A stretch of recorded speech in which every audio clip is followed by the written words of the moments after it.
Hey everybody, welcome back to Game Bro Station and the Game BroCast. We will be continuing our review of Ducktales 2017 with Episode 4, The Great Beagle Birthday Massacre. It's just me this week, your favorite Quackmaster Extraordinaire Mark. Sadly, actually, a bit of a housekeeping before we get started with this review. Allow me to apologize for the less than adequate audio quality, I'm sure. Both Matt and Jared are not here for this review. They were unavailable.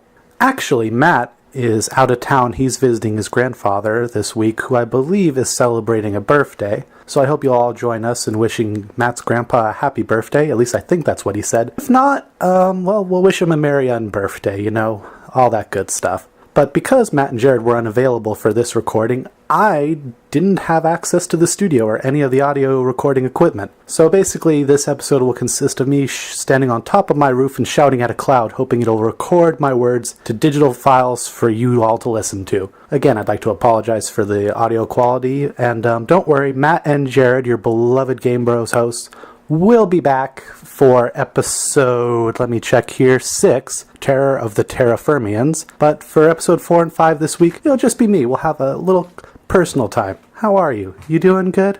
I hope so. Anyway, back at the matter at hand. We are reviewing DuckTales episode 4, The Beagle Birthday Massacre. And yeah, this was an okay episode. Not my favorite, I think. Well, up until the end. But I'd be putting the cart in front of the horse if I went there. So let me give you a little idea of what happens in this episode. We see Huey, Dewey, Louie, and Webby getting in a kayak and getting ready for a big adventure out in the water, which apparently Huey, Louie, and Dewey, such a tongue twister sometimes, sorry, have done before, despite their Uncle Donald being really overprotective of them. Kind of weird, but okay, let's ignore that for now. They discover that despite the fact that they've used this kayak before, it's really kind of built for 3 and not 4, and Webby volunteers to stay behind. She feels really sad because, you know, as brothers, Huey, Dewey, and Louie would have a pretty tight bond and some inside jokes that maybe she's not aware of. She eventually crosses paths with a duck named Lena.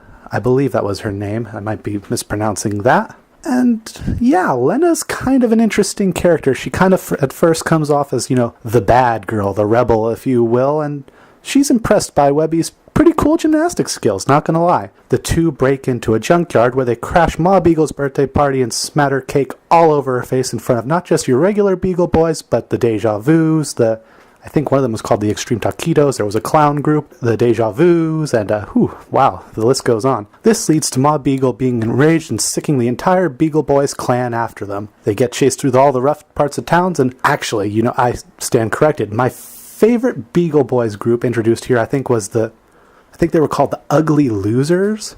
And wow, these were fun characters. I really loved the little banter they have. I won't spoil it for you, but, you know, they're ambitious, but, you know, they're aware of reason. It was really great. Eventually, Huey, Dewey, and Louie find them in the middle of a creepy abandoned park where they defeat the evil clown Beagle Boys, which genuinely were really creepy. I really loved that. And defeat them with, how else do you defeat a clown? Banana peels. Someone really should have told those kids from it about banana peels. Might have helped.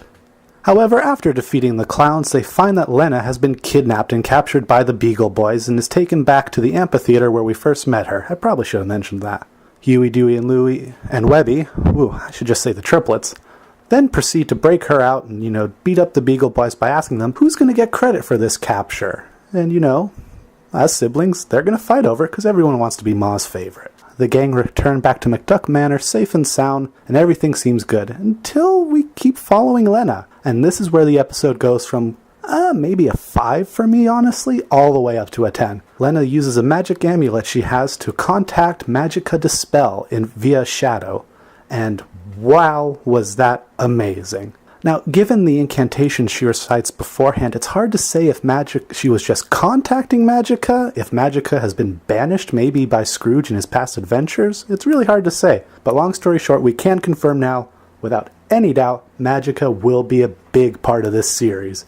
And, you know, if you've been listening to our DuckTales reviews so far, you'll know that's a pretty big deal for me. I really love Magica as a character, and I'm excited to see her. I'm thinking maybe they save her all the way till the season 1 finale. I think she's a big presence, and maybe we'll get that. Like I said, it wasn't my favorite episode until the end, but, you know, I think maybe I'm reviewing it a little too harsh, because like I said, I did love also all the variations and plays on the Beagle Boys, and like the different gangs within the gang, I guess you could say.